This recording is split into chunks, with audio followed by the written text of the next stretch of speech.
ഈ ഒരു ഭീകരാക്രമണത്തെ മറയാക്കിക്കൊണ്ട് ഇസ്ലാമിനെയും മുസ്ലിമീങ്ങളെയും ഒക്കെ സമൂഹ മാധ്യമങ്ങളിലൂടെ വെറുപ്പ് തുപ്പുകയും ചെയ്യുന്ന ആളുകൾക്കൊക്കെ ശരിക്ക് കടുത്ത പ്രഹരമാണ് ശരിക്ക് ഇതിലൂടെ നമുക്ക് മനസ്സിലാക്കാൻ പറ്റുന്ന വലിയൊരു മെസ്സേജ് ഉണ്ട്. ഒന്നാമത്തെ സംഗതി എന്താണെന്ന് വെച്ചാൽ നിറത്തോക്കുമായിട്ട് വെടി ഉതിർക്കാൻ വേണ്ടി നിൽക്കുന്ന ഭീകരന്റെ കൈ പിടിക്കുന്നതാണ് ആദിൽ ഹുസൈൻ ഷാ. നമ്മൾ മനസ്സിലാക്കണം. അതോടൊപ്പം മാത്രമല്ല, അവിടെ ഈ ഒരു ഭീകരാക്രമണം ഉണ്ടാകുമ്പോൾ അതിലകപ്പെട്ട് തങ്ങളുടെ ഡോക്യുമെന്റ്സ്, ജീവിതത്തിൽ അത്യാവശ്യമായി അവർക്ക് ആവശ്യമായി വരുന്ന പല സംഗതികളും നഷ്ടപ്പെട്ട് ആകെ പരിഭ്രാന്തിയിലായ പല ആളുകൾക്കും അവരുടെ നഷ്ടപ്പെട്ട സാധനങ്ങൾ തിരിച്ചു കൊണ്ടുവന്ന് കൊടുക്കുന്നത് ആരാണ്? ആ നാട്ടിലെ കശ്മീരിലെ ലോക്കൽസാണ്. അവർ മീഡിയക്ക് മുമ്പിൽ വന്ന് പറയണത് ഞങ്ങൾക്ക് ഇതെല്ലാം തിരിച്ചു കൊണ്ടുവന്നത് നമസ്കരിക്കുന്ന ഈ മുസ്ലിമീങ്ങളാണ് എന്നാണ് അവരെന്ത് ചെയ്യുന്നത്, അവർ പറയുന്നത്. അപ്പൊ ഇതൊക്കെ ഈ നിലക്കുള്ള ആരോപണങ്ങളുടെ മുനയൊടിച്ച് കളയുന്നതാണ്. ഈ മുസ്ലിങ്ങളൊക്കെ ഇങ്ങനെ ചെയ്യുന്ന ആളുകളാണെങ്കിൽ സാധനം തിരിച്ചു പിടിച്ചു കൊടുക്കേണ്ടത് ആവശ്യമുണ്ടോ? നിറത്തോക്കുമായി തന്റെ സഹോദര സമുദായത്തിൽപ്പെട്ട ആളുകളെ വെടിവെക്കാൻ വേണ്ടി നിൽക്കുന്ന ഭീകരന്റെ കൈ പിടിക്കുന്നതാണ് മുസ്ലിമാണ്. അയാൾക്ക് അത് പിടിക്കേണ്ട ആവശ്യമുണ്ടോ? എന്നിട്ട് അതിനു വേണ്ടി അയാൾ എന്ത് ചെയ്യണം? മരിച്ചു വീഴും. മാത്രമല്ല, ഈ ഭീകരരുടെ കശ്മീരിന്റെ ചരിത്രം എടുത്ത് പരിശോധിച്ചാൽ തന്നെ അവിടെ ഏറ്റവും കൂടുതൽ കൊല്ലപ്പെട്ടിരിക്കുന്നത് ശരിക്കും മുസ്ലിമീങ്ങളായ അവിടുത്തെ ലോക്കൽസാണ്. ആരുടെ? ഈ ഭീകരരുടെ കരങ്ങളാണ്. അപ്പൊ ഇതൊന്നും സത്യത്തിൽ ഇസ്ലാമുമായും മുസ്ലിമീങ്ങളുമായും യാതൊരു ബന്ധവുമില്ല എന്ന് മാത്രമല്ല, മുസ്ലിമീങ്ങളെയും ഇസ്ലാമിനെയും ഒക്കെ അന്യവൽക്കരിക്കുന്നതിനും അപരവൽക്കരിക്കുന്നതിനും വേണ്ടി ഗൂഢമായ പ്ലാനിങ്ങോട് കൂടെ ചെയ്യുന്ന കാര്യമാണ്.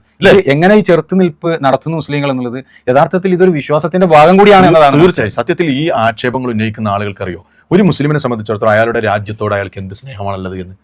സ്വന്തം ശരീരത്തെ ഓരോ മനുഷ്യനും എത്രത്തോളം സ്നേഹിക്കുന്നു. നമ്മുടെ സ്വന്തം ശരീരം പ്രൊട്ടക്ട് ചെയ്യാനും അതിന്റെ ആരോഗ്യം നിലനിർത്താനും ആ ശരീരത്തിനും ഭംഗിയും അതിലെന്തെങ്കിലും ഒരു അപകടമോ പ്രയാസമോ വരാതിരിക്കാൻ വേണ്ടി എത്രത്തോളം നമ്മൾ പ്രൊട്ടക്ട് ചെയ്യുന്നുവോ അത്രത്തോളം സ്വന്തം രാജ്യത്തെ ഇഷ്ടപ്പെടുകയും ആ രാജ്യത്തോട് കൂറ് കാണിക്കുകയും ചെയ്യുന്നവനാണ് മുസ്ലിം.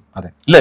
ശരിക്കും അത് മനുഷ്യന്റെ ഒരു പ്രകൃതിയുടെ ഭാഗമാണ്. വിശുദ്ധ ഖുർആൻ ഈ വിഷയത്തിൽ പറഞ്ഞത് വളരെ പ്രസക്തമാണ്. വിശുദ്ധ ഖുർആനിലെ 4-ാം അധ്യായം സൂറത്തു നിസായിലെ 66-ാമത്തെ വചനം വളരെ പ്രസക്തമാണ്. അല്ലാഹു സുബ്ഹാനഹു വ തആല പറയാണ്, വലൗ അന്ന കതബനാ അലൈഹിം അനിഖ്തുലു അൻഫുസകും അവ ഖുറുജു മിൻ ദിയാരികും മാ ഫഅലൂഹു ഇല്ലാ ഖലീലും മിൻഹും. നാം അവരുടെ മേൽ നിയമമാക്കിയിരുന്നുവെങ്കിൽ എന്ത്? അനിഖ്തുലു അൻഫുസകും, നിങ്ങൾ നിങ്ങളുടെ സ്വന്തം ശരീരങ്ങളെ തന്നെ പീഡിപ്പിക്കുകയും കൊല ചെയ്യുകയും ചെയ്യുക എന്ന നിയമം നാം അവരുടെ മേൽ നിയമമാക്കിയിരുന്നുവെങ്കിൽ അവ ഖുറുജു മിൻ ദിയാരികും, അല്ലെങ്കിൽ നിങ്ങൾ കളിച്ച് ജീവിച്ച് വളർന്നുകൊണ്ടിരിക്കുന്ന നിങ്ങളുടെ സ്വഭവനങ്ങളിൽ നിന്ന് നിങ്ങൾ പുറത്തു പോകുവിൻ എന്ന ഒരു കൽപ്പന നൽകിയിരുന്നുവെങ്കിൽ മാ ഫഅലൂഹു, അവർക്കത് ചെയ്യാൻ ഒരിക്കലും സാധ്യമായിരുന്നില്ല. ഇല്ല ഖലീലും മിൻഹും, അവരിൽ വളരെ വിരളം റയറായ കുറച്ച് ആളുകൾക്ക് മാത്രമേ അത് ചെയ്യാൻ പറ്റുമായിരുന്നുള്ളൂ. എന്തുമാത്രം കൃത്യമായൊരു പ്രയോഗമാണ് വിശുദ്ധ ഖുർആൻ ഇവിടെ നടത്തുന്നത്. സ്വന്തം ശരീരത്തെ ആരെങ്കിലും പീഡിപ്പിക്കോ? സ്വന്തം വീട്ടിൽ നിന്ന് ഇറങ്ങിപ്പോകാൻ ആർക്കെങ്കിലും കഴിയോ? ഇത് രണ്ടും മനുഷ്യന്റെ പ്രകൃതിപരമായ രണ്ട് കാര്യങ്ങളാണ്. ഇതുപോലെയാണ് സ്വന്തം ശരീരം പോലെയാണ് ഒരു മുസ്ലിമിനെ സംബന്ധിച്ചിടത്തോളം സ്വന്തം രാജ്യം.